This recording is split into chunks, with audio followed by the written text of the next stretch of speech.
Assalamualaikum warahmatullahi wabarakatuh. Selamat datang kembali di channel ini.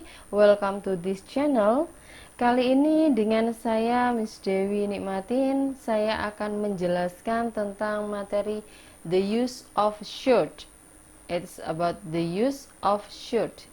Jadi kita hari ini akan membahas penggunaan dari should ya, macam-macam penggunaan should. Ini adalah materi bahasa Inggris kelas 10 lintas minat, chapter kedua ya, chapter 2, the use of should. Nah, jadi pada video kali ini kita akan membahas 3 macam penggunaan should. Yang pertama, should plus simple. Jadi ini adalah penggunaan should dengan bentuk kalimat yang simple. Yang kedua, should plus continuous. Dan yang ketiga, should plus perfect. Itu ya.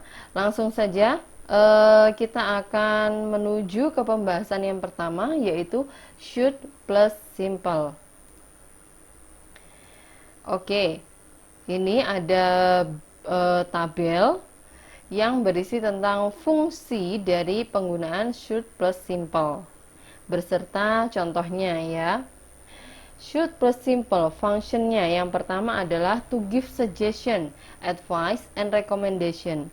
Jadi fungsi yang pertama dari penggunaan should plus simple dengan kalimat simple itu adalah memberi saran, memberi nasihat, dan juga rekomendasi. Itu ya, memberi saran, nasihat, dan juga rekomendasi terhadap seseorang. Ini contoh, kita langsung ke contohnya saja. You should study harder to pass the next examination. Kamu seharusnya belajar lebih keras untuk bisa lulus dalam ujian berikutnya gitu. Jadi mungkin sekarang dia tidak lulus gitu ya. Jadi dinasihati, you should study harder to pass the next examination. Kamu seharusnya study lebih keras deh untuk nantinya biar lulus gitu ya. Lalu ada juga contoh yang lain, yaitu you shouldn't cheat at the exam. Nah, kalau ini kan tadi contoh yang pertama itu kan menyarankan you should study harder, saran positif. Nah, ini kalau dia bentuknya negatif, shouldn't ini semacam saran tapi lebih ke larangan. You shouldn't cheat at the exam. Kamu tidak seharusnya nyontek saat ujian gitu ya. Jadi memakai shouldn't, tidak seharusnya. Nah, ini lebih masuk ke fungsi yang kedua ya, to express obligation, untuk menyatakan larangan, tapi not as strong as must. Tapi ini kekuatannya di bawahnya must. Must kan keharusan ya, tapi kalau should ini kekuatannya di bawahnya must, seharusnya. Kalau must kan harus, kalau should seharusnya. Contohnya, you should not lie to your teacher. Kamu tidak seharusnya bohong sama gurumu. Ya kan, kita memakai seharusnya. Berarti kan dia tetap bohong, maksudnya seperti itu ya. Jadi expression fungsi yang kedua adalah to express obligation, yaitu menyatakan keharusan tapi tidak sekuat must. Tidak sekuat must ya.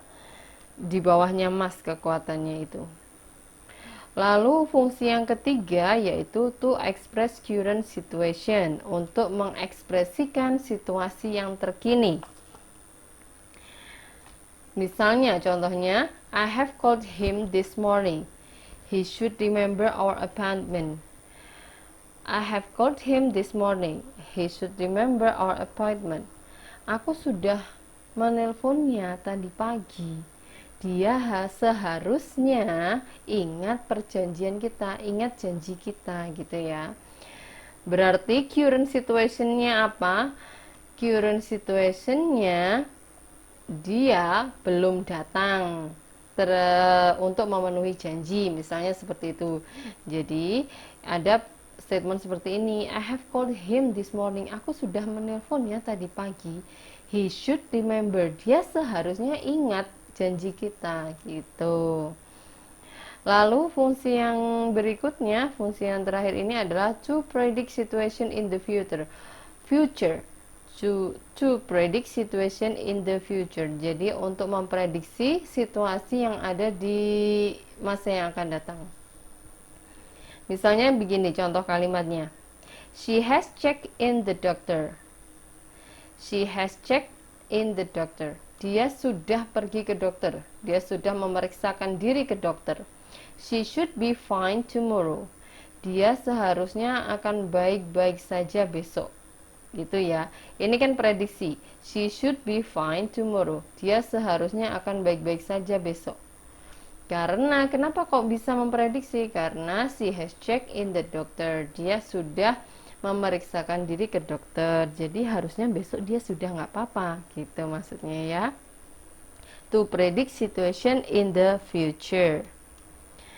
Jadi berdasarkan contoh-contoh ini, formula ya, rumusnya untuk should yang simple ini adalah jika kalimatnya positif itu subject should plus verb 1.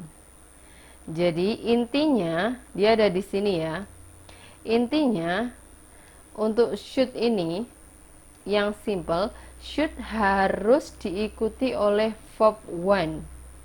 Tidak boleh diikuti oleh verb 2 atau verb ing. Should verb ing itu tidak boleh, tidak ada. Jadi should harus diikuti oleh verb 1. Ini intinya ya. Should harus diikuti oleh verb 1. Untuk kalimat negatifnya, subject should not plus verb 1. Jadi should not plus verb 1. Tetap ya, should harus diikuti oleh verb 1. Gitu. Kalimat yang untuk interrogatif itu adalah should subject plus verb 1. Jadi intinya should itu dia akan selalu bergandengan dengan verb 1. Ya, tidak boleh diberi verb 2, verb 3 atau verb ing. Harus verb 1. It is about should yang plus simple. Selanjutnya pembahasan kita adalah should plus continuous. I'm sorry ya. Pembahasan kita adalah should plus continuous. Nah, fungsinya apa? To express something that usually is not done by subject now. Jadi mengekspresikan sesuatu yang biasanya tidak dilakukan oleh si pelaku ini sekarang. Gitu ya. Jadi semacam nasihat, tapi nasihatnya ini muncul karena melihat peristiwa sekarang. Misalnya contohnya langsung ke contoh kalimat. You should be cleaning your room. It is very dirty. You should be cleaning your room. Kamu seharusnya membersihkan ruanganmu. Ini sangat-sangat kotor. Nah, berarti kan karena misalnya saya yang berbicara, saya melihat ruangannya ini sangat kotor, makanya saya ngomong you should be cleaning your room. Kamu seharusnya membersihkan ruanganmu. It is very dirty gitu. Jadi nasihat itu muncul setelah saya melihat peristiwa bahwa sekarang ini kamarnya sedang berantakan seperti kapal pecah, misalnya seperti itu ya. Contoh yang kedua, you should be studying right now. We will have a test tomorrow. You should be studying right now. We will have a test tomorrow. Kamu harusnya belajar sekarang. Kamu harusnya sekarang itu belajar karena kita akan ada tes tomorrow gitu. Karena ini suggest ini, saran ini muncul misalnya setelah saya melihat kamu kok enggak belajar, kamu kok santai-santai saja. Jadi saya menyarankan you should be studying right now. Kamu seharusnya belajar sekarang. karena kita akan ada tes besok gitu.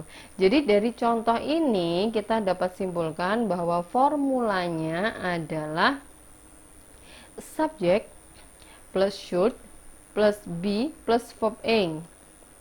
Nah, ini pada slide sebelumnya saya kan menjelaskan bahwa should ini harus diikuti oleh verb 1. Ya kan? Should harus diikuti oleh verb 1, tidak boleh diikuti oleh verb yang lain. Nah, tapi untuk continuous kita akan menggunakan verb ing. Ciri dari continuous adalah menggunakan verb ing. Maka agar should ini bisa bergandengan dengan verb ing, maka kita taruh be di sini. Ya. Jadi untuk formulanya should kita gandeng dengan be, setelah itu baru verb ing. Be ini sebagai pengganti verb 1 ya. Anggap saja seperti itu, be ini sebagai pengganti verb 1, jadi dia bisa bersanding dengan verb ing. Nah, contohnya kan should be cleaning, should be studying, gitu kan. Lalu untuk formula kalimat negatif yaitu subject plus should plus not be verb ing. Tetap ya, tetap pakai be karena ini pengganti verb satunya. Anggap saja seperti itu ya. Untuk formula interrogatif itu should-nya berada di depan. Should-nya berada di depan subject. Should subject be verb ing, gitu ya. Contohnya, contoh dalam kalimat, she should be cooking. Dia seharusnya memasak. Karena misalnya habis ini ada tamu loh. She should be cooking. Dia seharusnya memasak. Ya kan? Karena ini kan verb ing. Ya, kita gandengkan dengan should. Maka kita perlu be di sini sebagai anggap saja pengganti verb 1 gitu ya. Untuk kalimat negatifnya, she should not be cooking. She should not be cooking. Untuk interrogatifnya, should she be cooking? Should she be cooking? Should subject be verb ing, gitu ya. Oke, itu adalah should plus continuous. Selanjutnya kita akan mempelajari should plus perfect. Nah, should plus perfect ini fungsinya adalah to express something that you didn't fulfill in the past. Untuk mengekspresikan sesuatu yang tidak kamu penuhi di masa lampau. Jadi semacam penyesalan ya. Jadi hal yang seharusnya kamu lakukan di masa lampau tapi tidak kamu lakukan, akhirnya kan menimbulkan penyesalan. Nah, itu kita pakai should plus perfect. Oke, perfect. Nah, perfect itu identik dengan have, has plus verb 3 ya. Have atau has plus verb 3. Kita langsung lanjut ke contoh. Misalnya, you should have done your homework. You should have done your homework. Kamu seharusnya telah menyelesaikan PR-mu. Jadi, kamu itu seharusnya telah menyelesaikan PR-mu. Kok sekarang masih belum apa-apa gitu. Kok sekarang masih belum ada PR, maksudnya gitu. Padahal harusnya sudah diselesaikan tadi gitu. Contoh yang kedua, I should have called you. I should have called you when Susie asked me yesterday. Aku seharusnya telah menghubungi kamu ketika Susi memintaku kemarin. Harusnya aku langsung nelpon kamu ketika Susi memintaku kemarin, tapi tidak aku lakukan. Akhirnya Susi marah. Ya, misalnya seperti itu ya. Jadi dari examples ini kita tentukan formulanya, yaitu untuk should perfect itu adalah subject should have plus verb 3. Nah, tadi kan saya bilang ya kalau should ini harus nempel sama verb 1. Tidak boleh dia langsung ke verb 2, verb 3 ataupun verb ing. Maka untuk perfect ini, kasusnya perfect, itu kita pakai have. Verb 1. Verb satunya adalah have, bukan has. Anggap saja seperti itu ya. Pengganti verb satu kita memakai have. Jadi untuk subjek apapun, I, you, they, we, she, he, it, itu dengan should, maka dia menggunakan have plus verb 3. Rumusnya hanya have. Tidak ada has, tidak ada had. Hanya have. Oke. Untuk formula yang negatif, subject should not have verb 3. Kita ketemu have lagi di sini sebagai pengganti verb 1 ya. Untuk ini untuk interrogatifnya, biasanya kalau untuk penyesalan tidak memakai interrogatif ya, jadi interrogatifnya tidak saya tulis. Oke, begitu saja penjelasan saya tentang materi should ini. Semoga bisa menambah pengetahuan kalian tentang materi should. If you have any question about this topic, you can ask me directly or you can put it on the commenter. Kalau kalian punya pertanyaan tentang materi ini, tentang topik should ini, kalian bisa bertanya dengan saya langsung atau menaruhnya di kolom komentar. Sekian, terima kasih. Thank you for your attention. Assalamualaikum warahmatullahi wabarakatuh.